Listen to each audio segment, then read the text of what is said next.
Громадські технологічні. Якщо ми беремо їхній контент, ми за нього не платимо.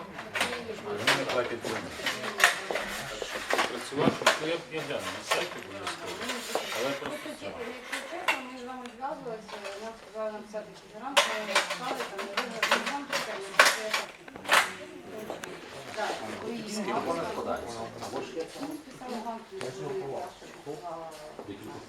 потім не сказали, пишіть правду. Ага, стоп. Ви подавалися на Єврокомісійний грант. Я не пам'ятаю, мені сказали. Правильно, це Єврокомісія, те, що ми маємо розвивати мережу. Мені Микола казав, що там Вінниця щось є. Це ви Миколи ходите.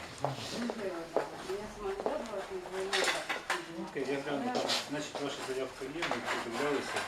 Просто на перший. Він до вас телефонував, і він сказав, знову пишіть грант. Діло не грант, а нас є готово все. Але сьогодні є, завтра ми не актуальні. Вони можуть бачити сьогодні. Нам не потрібно ні бачити, що ми не Нам не бачити, що не є. Треба зайти на ресурс. Ми теж плануємо поставити саме, що але це ми в перспективі.